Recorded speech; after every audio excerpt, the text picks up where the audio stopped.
TV KPM. Terus berkongsi pelbagai informasi dan juga menyampaikan ilmu pengetahuan yang bermanfaat pastinya di Didik TV KPM. Assalamualaikum, salam sejahtera kepada semua murid-murid yang sedang menonton ketika ini. Yang pastinya ini slot khusus untuk calon-calon SPM yang mana kita berada dalam Sukses SPM 2021 pecutan. Dan fokus pada hari ini dalam 1 jam ini kita akan bawakan pemerhatian murid-murid ataupun calon-calon SPM untuk mata pelajaran Kesusasteraan Melayu Komunikatif. Baik, untuk mengetahui siapakah yang bakal berkongsi antara tips dan juga panduan untuk menjawab kertas soalan ini, pastinya kita akan bersama dengan seorang guru penyampai yang sudah tentu banyak pengalamannya. Apa kata kalau kami kongsikan sedikit tentang profil guru penyampai hari ini? Silakan.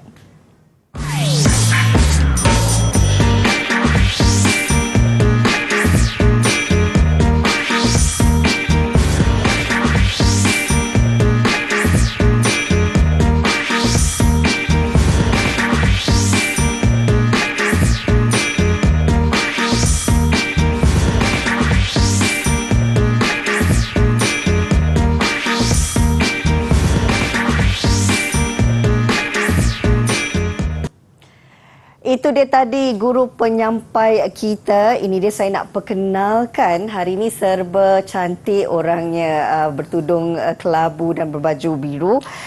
Puan Maizura Muhammad ataupun Cikgu Maizura merupakan guru kanan bahasa Sekolah Menengah Bacok Kelantan. Jauh datang ya Cikgu? Ya.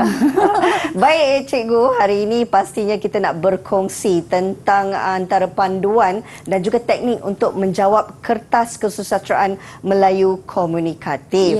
Baik, sebagai permulaannya Cikgu, pastinya Cikgu dapat berkongsi dengan calon-calon kita pada hari ini apakah yang mereka perlu tahu sebelum untuk menjawab tentang kertas kesusasteraan Melayu Komunikatif ini. Silakan.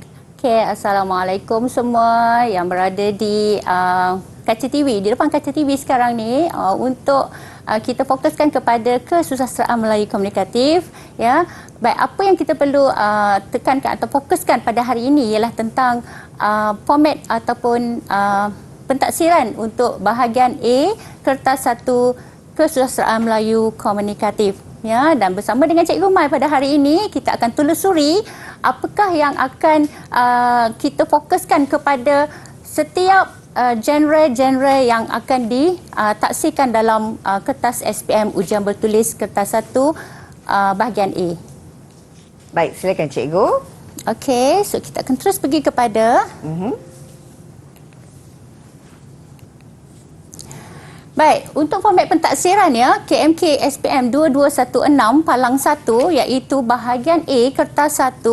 Ia adalah ujian bertulis yang akan dijalankan tak lama lagi ya. Kalau ikut jadualnya adalah pada 22 hari bulan Mac ya, 2022, murid-murid ataupun calon-calon SPM KMK akan menduduki peperiksaan ini secara bertulis ya. Dan bahagian A merupakan soalan-soalan berkenaan dengan subjektif respons terhad ya. Dan untuk bilangan item ya, dalam bahagian A adalah sebanyak 10 item ya. Markah yang diperuntukkan adalah 40 markah dan jenis item yang akan ditaksirkan dalam bahagian A adalah elemen sastra, kritikan sastra dan pembangunan insan ya. Masa yang diperuntukkan untuk bahagian A kertas 1 adalah 1 jam ya. Okey, sebab keseluruhannya untuk KMK kertas 1 ini 2216 Palang 1 adalah sebanyak 2 jam. Ya, 2 jam 30 minit maaf saya ya. Dan kita peruntukkan untuk bahagian A hanyalah 1 jam saja. Peruntukkanlah, kalau macam calon boleh perlukan masa lebih tak ada masalah, tapi untuk kita kena peruntukkan juga untuk bahagian B lah ya. Okey, dan jawapan untuk subjektif respons terhad ni adalah perlu ditulis secara ringkas dan juga hanya berkaitan dengan fakta-fakta sahaja, dan contoh bagi jawapan boleh diambil dalam petikan ya. Dan kaedah penskoran adalah secara analitikal ya, sebab kita ada markah yang dituliskan daripada setiap soalan tu ya. Baik.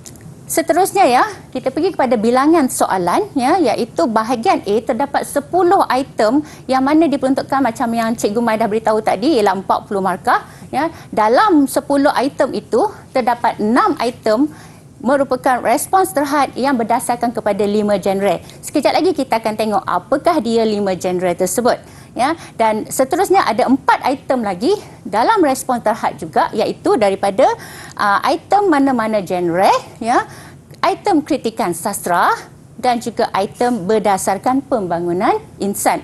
Jadi setiap calon mestilah menjawab semua soalan, tak ada pilihan. Ya, calon kena jawab ke 10 soalan tersebut dengan merangkumi 40 markah tersebut. Okey.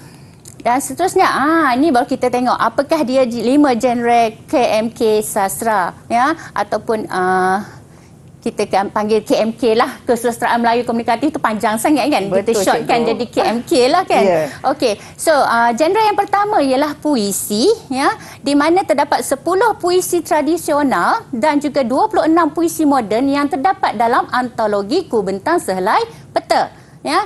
Dan seterusnya prosa tradisional, ya. Ada 3 prosa tradisional dalam antologi Nilai Insan, ya. Dan seterusnya cerpen, genre cerpen, di mana terdapat 10 cerpen dalam antologi Kubentang Sehelai Peta, dan juga seterusnya novel, ya, ada 10 bab dari novel naratif Ogon Shoto, dan seterusnya 2 drama yang terdapat dalam antologi Kubentang Sehelai Peta. Okey, dan ini adalah semuanya buku teks dia, ya, buku teks untuk antologi cerpen, antologi prosa tradisional, dan ini adalah novel. Jadi Cikgu Mai tak payah nak cerita lagi lah, sebab semua murid dah tahu sangat dah tentang 3 novel ni, dan cikgu percaya ya semua dah lunyai dah ni gunakan buku-buku teks ni untuk persediaan mereka menjawab soalan, ya. Baik, cikgu terus pergi kepada kata kunci soalan, ya. Baik, murid perlu memberi pernyataan sahaja tanpa contoh sekiranya kata kunci soalannya ialah berikan, senaraikan dan juga nyatakan. Jadi bila keluar kata kunci yang ni, tak perlu dah kita fikirkan pasal contoh, just bagi sahaja pernyataan, ya. Baik, kita tengok contoh dia. Contoh soalan untuk nyatakan, maknanya kita tak perlu ada contoh, ya, beri pernyataan sahaja. Tersebut pula suatu perkataan, Raja Malabari empunya kerajaan, sehari-hari bersuka-sukaan, rakyatnya banyak tiada terkian. Baik, ini adalah petikan daripada syair 100 siti yang terdapat dalam antologi Nilai Insan. Okey, jadi kita tengok soalan dia. Nyatakan 4 bentuk syair yang terdapat dalam petikan puisi tersebut. Markah yang diperuntukkan ialah 4 markah, ya. Baik. Bila kita tengok kata kuncinya ialah nyatakan, ya, okay? Nyatakan maknanya kita tak perlu letakkan contoh, terus pergi pada fakta. Ya. Jadi jumlah perkataan dalam setiap baris tidak sama. 1 markah diperuntukkan. Ya, sebab dia nak 4, markah yang diperuntukkan ialah 4 markah. Jadi setiap satu jawapan adalah 1 markah.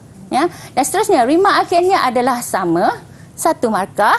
Ada sebab dan akibat. Sebab kalau kita tengok bentuk, ya, bentuk syair, setiap baris adalah maksud.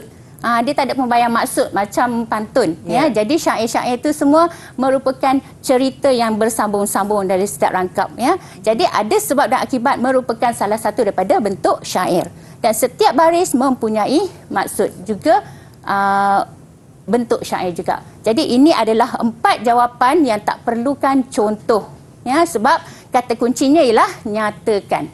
Okey, dan seterusnya kita tengok kata kunci yang kedua, iaitu murid perlu memberi pernyataan beserta contoh atau huraian sekiranya kata kunci soalannya ialah berikan beserta contoh, senaraikan beserta contoh, nyatakan beserta contoh, huraikan, jelaskan, terangkan. Okey, jadi ini semua adalah kita perlu sertakan contoh atau huraian, bukan sekadar pernyataan saja. Kalau tak letakkan contoh, jawapannya tidak lengkap, ya. Okey. Kita tengok soalan contoh. Sahat membayangkan setiap hari Bukit Emas bakal digondolkan untuk diniagakan tanah kuning dan batu batannya. Sahat membayangkan keadaan setiap pokok durian, pokok rambutan, cempedak dan lansat kampung kuah yang menghijau di Bukit Emas akan tumbang menyembah bumi. selama ini pokok buah-buahan di Bukit Emas telah menjadi punca rezeki mereka dan menjadi pemikat orang luar termasuk pelancong berkunjung ke Kampung Kuah di kaki Bukit Emas. Jadi itu adalah petikan bahan ransangan. Dan soalannya ialah nyatakan 2 latar tempat berserta contoh dalam petikan cerpen tersebut. Juga 4 markah yang diberikan. Okey, jadi jawapan dia sebab dia ada perkataan kata kunci nyatakan beserta contoh. Jadi kena nyatakan fakta dan kena sertakan contohnya. Jadi Bukit Emas adalah jawapan dia, fakta, 1 markah. Contohnya, Sahat membayangkan setiap hari Bukit Emas bakal digondolkan untuk diniagakan tanah kuning dan batu batannya. Okey, jadi gariskan latar tempat tersebut iaitu Bukit Emas. Jadi dah lengkaplah. 1 markah untuk fakta Bukit Emas dan 1 lagi markah untuk contohnya. Dan perlu digariskan. Kalau tak garis, pemeriksa susah nak nampak kat mana sebenarnya jawapan dia yang berkaitan dengan latar tempat tu. Ya. Dan seterusnya jawapan yang kedua, sebab baru 2 markah kan? Markahnya ada 4 markah, jadi kena bagi 1 lagi jawapan iaitu Kampung Kuah. Contohnya, Sahat membayang keadaan setiap pokok durian, pokok rambutan, cempedak dan lansat penduduk Kampung Kuah yang menghijau di Bukit Emas akan tumbang menyembah bumi. Okey, jadi ini adalah contoh untuk kedua-dua jawapan. Baiklah, itu penerangan daripada Cikgu Maizura menyentuh tentang penerangan ringkas format soalan KMK dan bagaimana penerangan kata kunci soalan serta contohnya bagi memudahkan dan juga memahamkan kepada calon-calon SPM. Kita nak berehat seketika, kembali lagi bersama kami dalam Didik TV KPM. Didik TV KPM. Didik TV KPM. Bersama kami dalam Sukses SPM 2021 Pecutanah hari ini khusus untuk calon-calon SPM yang bakal menduduki peperiksaan bagi kertas Kesusasteraan Melayu Komunikatif atau KMK. Kita nak bersama dengan Cikgu Maizura Mohamad di mana hari ini Cikgu akan memberi fokus terhadap bagaimana cara menjawab bahagian A dan hari ini kita nak menyentuh tentang aspek kajian puisi. Silakan Cikgu. Okey.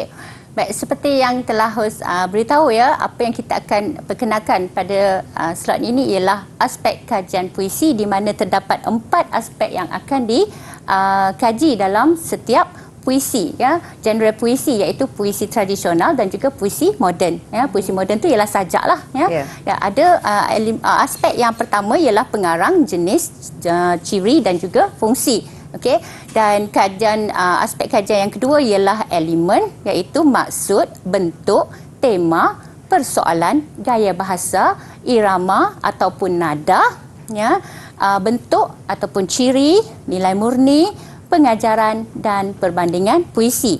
Manakala dalam kritikan sastra pula ada 4 iaitu maksud, pandangan, sanjungan dan saranan. Ya, semua itu adalah berdasarkan kepada elemen-elemen sastra ya. Dan juga yang terakhir ialah aspek kajian pembangunan insan iaitu elemen sasiah. Dalam elemen sasiah itu ada 2 iaitu unsur keagamaan dan kepribadian unggul, isu masyarakat iaitu isu masyarakat itu sendiri dan juga citra masyarakat, dan seterusnya ialah isu kenegaraan iaitu unsur-unsur patriotisme dan ciri-ciri kepemimpinan. Okey, jadi ini semua adalah aspek-aspek yang perlu dikaji oleh calon yang mana akan ditaksikan dalam ujian bertulis kertas 1. Okey. Seterusnya kita pergi pada contoh soalan contoh puisi tradisional. Okey, cikgu sediakan kat sini satu soalan contoh. Rasaku ini sangatlah dahaga, barang sedikit carikanlah juga. Pergilah berjalan menteri ketiga, mencari sungai dengan telaga. Ini adalah petikan daripada puisi tradisional dalam antologi nilai insan. Ya. Arahan soalannya ialah berikan 2 unsur bunyi beserta contoh yang terdapat dalam puisi tradisional tersebut. Okey, jadi ada dekat situ ialah unsur bunyi. Kehendak soalan ialah unsur bunyi. Kata kuncinya ialah berikan beserta contoh. Maknanya kena ada pernyataan, kena ada contoh. Barulah lengkap soalannya. Okey. Jawapan contohnya ialah ya, ada 3. Kalau nak kira unsur bunyi itu memang ada 3 lah, iaitu asonansi, aliterasi dan juga rima akhir. Tapi soalan meminta supaya kita keluarkan 2 unsur bunyi. Tapi kalau murid dia dah tahu 3, dia nak cerita juga 3, nak tulis juga 3. Cikgu, saya nak tulis juga cikgu 3. Silakan, tak ada masalah, boleh je. Ya, jangan takut kena potong ke tak, kan? Sebab kalau dia dah tahu, tak ada masalah, tulis je. Jangan sekat kemahuan calon ataupun murid tu. Okey, yang pertama ialah unsur bunyi asonansi. Ya, contoh, rasaku ini sangatlah dahaga. Okey, itu adalah pengulangan unsur vokal A. Sebab cikgu gariskan kat situ ialah huruf A. Okey, ada pengulangan huruf A yang banyak dalam baris tersebut. Dan semua ini mestilah digariskan. Ya, mesti digariskan. Kalau tak gariskan, salahlah. Tapi ada pilihan dia. Ya, kalau lah murid kata, cikgu, saya tak nak garis lah cikgu. Tak apa, tak nak garis, tak apa. Salin je, rasaku ini sangat dahaga. Dalam kurungan, tuliskan pengulangan huruf vokal dalam baris. Masih lagi betul. Boleh tepat. diterima, cikgu? Boleh diterima. Baik. Ya. Kalau dia rasa, cikgu, saya tak bawa pembaris, macam mana saya nak garis kan? Okey, tak apa. Tak payah garis. Ya. Okey, sama juga dengan aliterasi, iaitu pengulangan huruf konsonan. Contohnya, pergilah berjalan menteri ketiga. Gariskan.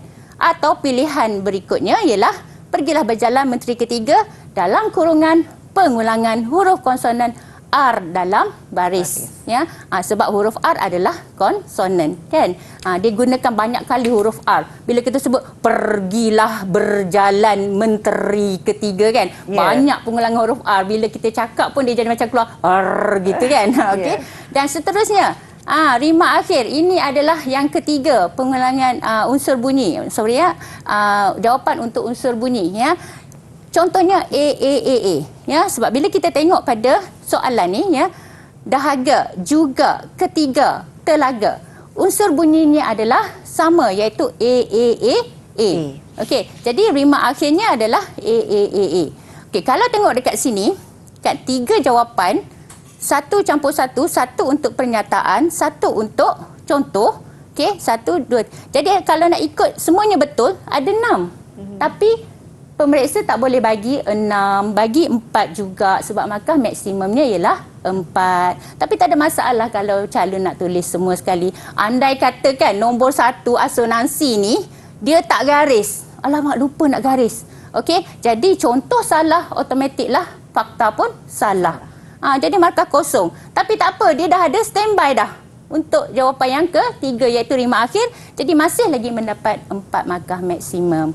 Okey, trik dia. Okey. Dan seterusnya, kita tengok contoh soalan puisi moden ataupun sajak. Ni saya ambil daripada sajak seorang tua di kaki tamadun, iaitu cangkul yang menumpul di tangan dan kemarau yang bersimpul di kepala. Tetap dia turun meredah bendang sebagai badang nusa yang tak pernah lekang. Soalannya, berdasarkan puisi di atas, jelaskan 2 nilai murni. So, perkataan jelaskan, walaupun dia tak katakan berserta contoh, kita dah tahu jelaskan 2 nilai murni. Kata kunci jelaskan tu mesti ada contoh. Ya. Jadi, soalan hanya akan diuji 1 elemen saja. Dia tak akan jadi 2 elemen. Dia tak akan jadi pecahan, okey, jelaskan 2 nilai murni dan pengajaran. Tak ada. Dia hanya akan uji 1 sahaja. Baik. Okey. Dan seterusnya, kita tengok jawapan contoh. Yang pertama, nilai murninya ialah nilai kegigihan. Bila kita nak sebut cerita pasal nilai, ya, nilai murni, kita kena mulakan perkataan nilai. Barulah dia jadi nilai murni. Nilai kegigihan. Contohnya ialah cangkul yang menumpul di tangan dan kemarau yang bersimpul di kepala, tetap dia turun meredah bendang. Jadi dekat situ, dalam perenggan ini ataupun dalam 3 baris ini, dia menunjukkan nilai kegigihan. Ya? Dan jawapan yang kedua ialah nilai ketabahan. Contohnya, tetap dia turun meredah bendang sebagai badang nusa yang tak pernah lekang. Jadi dekat situ kita nampak nilai ketabahannya, bagaimana dia tu menjadi badang nusa. Tabahnya penulis sajak ini, mana dia kuat, dia rasa hebat, dia rasa tabah, sabar dengan apa saja dugaan. Dia tak pernah tak pernah putus asa untuk menjadi seorang yang berjaya lah. Ya. Okey. Kita tengok pada contoh yang kedua, yang seterusnya iaitu puisi tradisional di mana dia ada dua bahan rangsangan kat sini iaitu syair 100 siti dan juga resam hidup manusia, pantun Dukrat. Sini syair, sini ialah pantun. Berbeza kan? Ya. Okey, jadi tersebut pula suatu perkataan Raja Malabari empunya kerajaan sehari-hari bersuka-sukaan, rakyatnya banyak tiada terkian. Okey, ini saya baca je syair. Sebenarnya ada banyak syair irama-irama dia kan. Ya. Okey, mungkin ada nak bagikan nak baca syair kan? Saya kalau bersyair, cikgu, saya takutkan tak habis. Okey, so dia ada banyak irama sebenarnya. Dandan Setia kan, Siti Zubaidah, Selindang Delima, semua ada. Dodoi pun ada kan. Kalau kita nak iramakan syair ni pun boleh juga. Tersebut pula suatu perkataan Raja Malbari empunya kerajaan sehari-hari bersuka-sukaan, rakyatnya banyak tiada terkian. Okey, itu adalah irama Dandan Setia. Okey. Okey. Dan seterusnya, resam hidup manusia, pantun Dukrat, banyak udang, banyak garam, banyak orang, banyak ragam. Lain dulang, lain kakinya, lain orang, lain hatinya. Kita biasa dengar kan pantun ni kan. Okey. Jadi soalannya ialah bandingkan dua bentuk yang terdapat dalam kedua-dua petikan puisi tradisional tersebut. Okey, untuk format baru mulai 2021 yang menekankan KSSM ya, tidak lagi menggunakan perkataan ciri untuk puisi, tapi digunakan bentuk. Okey. Jadi bila murid-murid dia tahu tentang perkataan bentuk tu, dia dah ingat dah dalam kepala dia. Okey, bentuk mestilah ada 6. Okey, rangkap. Okey, tapi Cikgu Mai dia ajar macam ni. Ramai budak perempuan suka rambut kerinting. Wah, ini mudah. turun-menurun daripada Cikgu Saloma kepada saya. Daripada masa saya dekat Tan 5 lagi. Okey, jadi cikgu tu dah ajar saya macam tu. Ramai budak perempuan suka rambut kerinting. Rangkap, baris, perkataan, suku kata, rimah dan keseluruhan. Ramai budak perempuan suka rambut kerinting. Senang Sampai sangat, sekarang cikgu. saya boleh ingat. Daripada darjah 5, sekarang dah umur 50 tahun kan.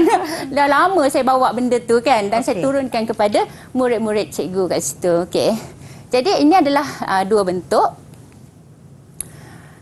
Jawapan contohnya ialah yang pertama, syair 100 siti mempunyai satu rangkap, manakala pantun resam hidup manusia mempunyai dua rangkap.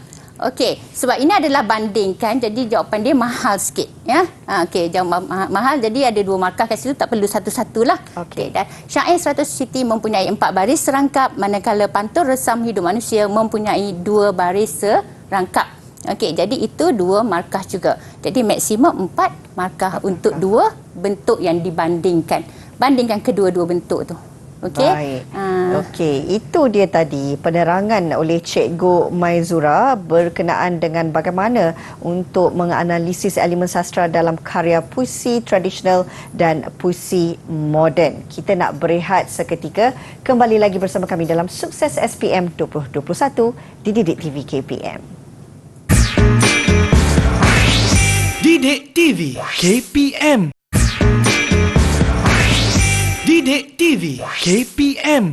Sukses SPM 2021 pecutan hari ini akan memberi fokus terhadap mata pelajaran Kesusasteraan Melayu Komunikatif atau KMK bersama dengan Cikgu Maizura. Dan hari ini penekanan akan diberikan pada bahagian A dan kita nak menyentuh tentang aspek kajian prosa, cerpen, drama dan novel. Baik Cikgu, bagaimana agaknya perlu pemahaman daripada calon-calon SPM berkenaan dengan bahagian ini? Silakan. Okey. Untuk bahagian ini iaitu aspek kajian prosa ya. Okey, murid-murid mestilah memahami ada 3 aspek yang perlu dikaji iaitu aspek elemen, aspek kritikan sastra dan aspek pembangunan insan. Okey. So dalam aspek elemen ada 13 semuanya. Sinopsis, tema atau pemikiran. Kalau drama dia adalah pemikiran, dia tak panggil tema ya, dia panggil pemikiran. Untuk persoalan, gaya bahasa, teknik plot, binaan plot, watak dan perwatakan, ciri prosa, latar, sudut pandangan, nilai murni, pengajaran dan perbandingan prosa. Itu dalam aspek elemen, ya. Dan aspek kritikan sastra pula ada 5, iaitu umum, maksud, pandangan, sanjungan dan saranan. Juga kita fokuskan kepada elemen sastra yang ditanya, ya. Dan juga akhir sekali ialah pembangunan insan, ada 3 dekat situ, iaitu elemen sasiah yang membawa unsur keagamaan, kepribadian unggul dan pola fikir watak. Dan isu masyarakat ialah isu masyarakat itu sendiri dan juga citra masyarakat. Dan terakhir, isu kenegaraan yang membawa unsur patriotisme dan ciri-ciri kepemimpinan. Okey, jadi semua murid mesti tahulah tentang elemen-elemen ni dan mereka pun rasanya dah tahu dah yang ni, ya. Jadi kita akan telusuri contoh soalan yang boleh diuji, ya. Yang pertama ialah daripada petikan cerpen, ya, cerpen res judicata. Agak kira-kira sedikit ke tengah hari lelaki tersebut, yakni peguam yang mengambil tindakan menyaman bagi pihak dirinya sendiri itu. Telefonnya telah berdering. Di hujung talian adalah seorang wartawan. Maaf tuan, saya ingin minta komen tentang pandangan Profesor Ray J yang disiarkan dalam akhbar hari ini. Juga komentar daripada peguam KTM sendiri. Lelaki itu yang memangnya sejak membaca berita pagi tadi lagi telah pun bersedia dengan jawapannya. Langsung bersuara begini. Memang benarlah seperti yang dikatakan oleh profesor itu. Tuntutan ganti rugi berangkai memang tidak dibenarkan, katanya dengan lancar. Suaranya ditekankan dengan nada otoritatif, ya. Baik. Soalannya ialah, nyatakan 2 latar masa beserta contoh yang terdapat dalam petikan cerpen tersebut. Jadi, markah yang dibawa adalah 4 juga, ya. Jadi, soalannya nyatakan beserta contoh, maknanya kena ada contoh, ya. Alright, kita tengok pada jawapan contoh. Untuk latar masa yang pertama ialah waktu tengah hari, ya. Contohnya, wartawan telah menghubungi lelaki tersebut, yakni peguam yang mengambil tindakan menyaman bagi pihak dirinya itu sendiri pada waktu tengah hari. Gariskan perkataan waktu tengah hari tersebut. Okey, jadi ada contoh, ada pernyataan, iaitu waktu tengah hari, latar masa, kan? Okey, dan pada hari ini, contohnya pandangan Profesor Ray J dan komentar daripada peguam KTN sendiri telah disiarkan dalam akhbar pada hari ini. Okey, ada fakta iaitu pada hari ini dan juga ada contohnya. Seterusnya ialah waktu pagi. Contohnya lelaki itu telah membaca berita sejak pagi tadi lagi, telah pun bersedia dengan jawapannya apabila ditemu bual oleh wartawan. Okey, jadi untuk jawapan latar masa mesti ada pernyataan dan peristiwa yang berlaku pada masa itu. Kalau tak ada peristiwa pada masa itu, dia tidak dikira sebagai latar masa. Ya, just pernyataan biasa saja, tak ada apa-apa pun berlaku pada masa itu, kan? Jadi itu tidak dianggap sebagai jawapan yang tepat. Okey, jadi kat sini ada 3 jawapan macam yang cikgu cakap tadi, kan? Okey, ada 3 jawapan. Okey, tapi markah maksimumnya ialah 4 markah walaupun ketiga-tiganya mempunyai markah 2-2-2. Okey. Seterusnya, kita tengok kepada contoh soalan drama. Okey. Daripada petikan drama, maaf ya, tersalah kat sini, iaitu petikan drama Mak Piah dan Mr. Blackway ni, ya. Mak Piah sedang mengayuh beca. Beca tidak bergerak sebenarnya, cuma layar yang melatari pentas bergerak dan memperlihatkan suasana malam di sekitar Georgetown. Blackway duduk termenung dengan wajah yang layu. Tuan daripada parti yang pakai serba aneka di hotel ENO itu tadi. Macam-macam saya tengok. Ada hantu, syaitan, semua ada. Tergelak kecil. Blackway, tidak, saya tak kenal mereka. Ya, baik, soalannya ialah, nyatakan 2 teknik penulisan drama beserta contoh yang terdapat dalam petikan drama tersebut. Markahnya masih lagi 4. Ya. Jadi jawab soalannya ialah teknik penulisan. Dia nak 2. Kata kuncinya ialah nyatakan beserta contoh. Jadi semua murid kena ambil tahu hal ni. Jangan baca straight saja, lepas tu dah jawapan jadi salah walaupun dia tahu ada jawapan yang sebenarnya. Okey, dan seterusnya kita tengok pada jawapan contoh. Okey, jadi soalan dia minta 2 teknik penulisan drama. Jadi kita tengok sini, ya. Jawapan yang pertama, ada babak. Contohnya babak 2. Ya, kita tengok balik soalannya. Ada kan ni babak 2. Okey, jadi di situ kita boleh nyatakan sebagai contoh soal jawapan kita. Ya, ada babak, contohnya babak 2. Okey. Babak tu adalah penyataan dan babak 2 itu adalah contoh. Jadi jawapannya 1 campur 1, 2 markah lah. Ada nama pelakon, contohnya Mak Piah dan juga Blackway. Ya, kita tengok balik tadi kan ada Mak Piah, ada Blackway. Ya. Okey. Seterusnya ada aksi, contohnya tergelak kecil. Macam mana kita nak tahu itu adalah aksi? Kita tengok balik. Okey, nampak tak yang dia tulis huruf sending macam tu kan? Tergelak kecil dalam kurungan tu, itu menunjukkan aksi. Ya. Ada skrip, contohnya ni kena salin lah semua sekali skrip dia yang dia bagi dalam petikan tu. Jadi jawapannya masih lagi 1 campur 1. Jadi maksimumnya 4 markah walaupun ada 1, 2, 3, 4, 5. Tapi dia nak 2 saja. Calon pandai ni dia bagi terus semua 5-5 sebab dia kata dia tahu semua kan. Okey, alright. So kita terus pergi kepada contoh soalan novel. Okay. Tuan Kawai sanggup melabur besar-besaran kerana amat tahu nilai ikan dan hidupan laut lainnya melebihi tanggapan orang Jepun umumnya terhadap ikan.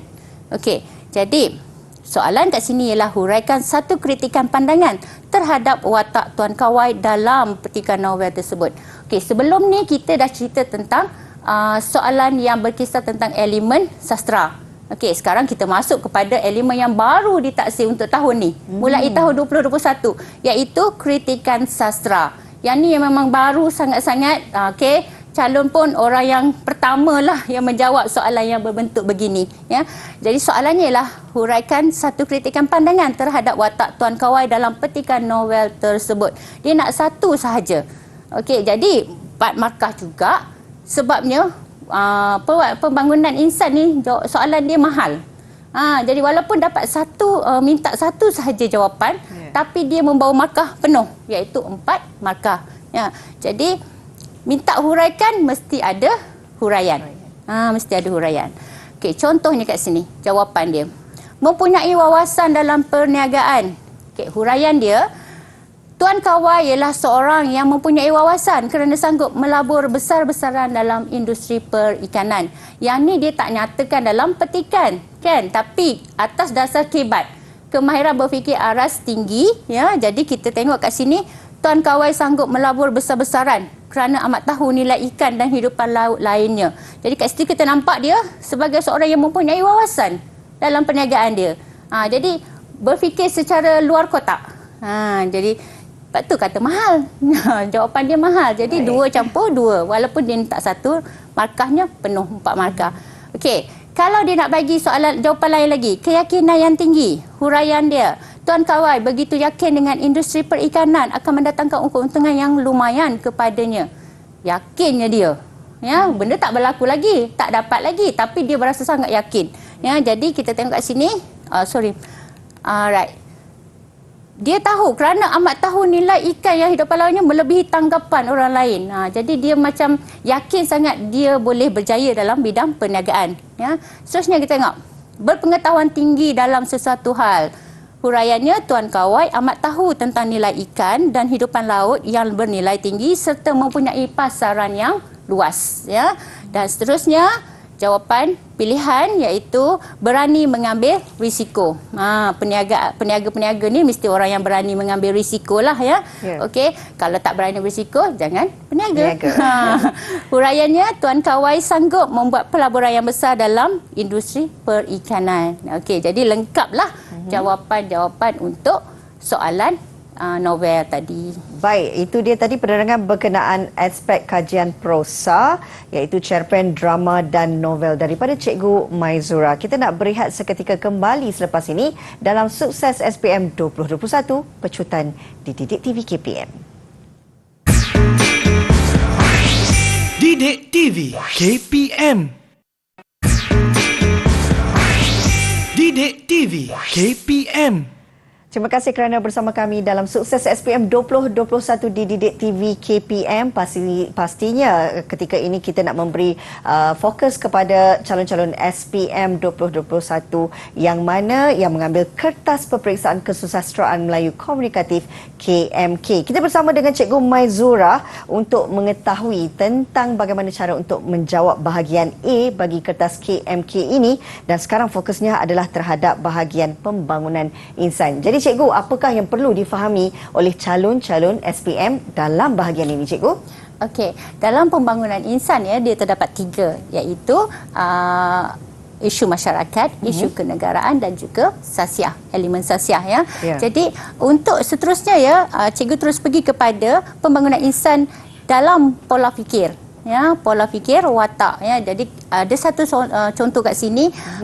Rina boleh tolong baca? Boleh, Cikgu, tak ada masalah. Baik, saya bacakan ya. Maka budak itu pun berjalanlah masuk ke dalam kota itu, lalu ke hadapan balai raja sekali. Setelah segala raja dan orang besar-besar sekalian melihat kelakuan budak itu, maka semuanya pun hairanlah melihatnya rupa anak naga itu. Terlalulah hebatnya melihat anak naga itu. Seketika budak itu bermain-main, maka hari pun hampirlah akan malam. Maka budak itu hendak bermohon pulang ke rumahnya. Maka baginda pun memberi kurnia akan budak miskin itu sahaya 2 orang berserta pula dengan kain dan baju serta beras padi.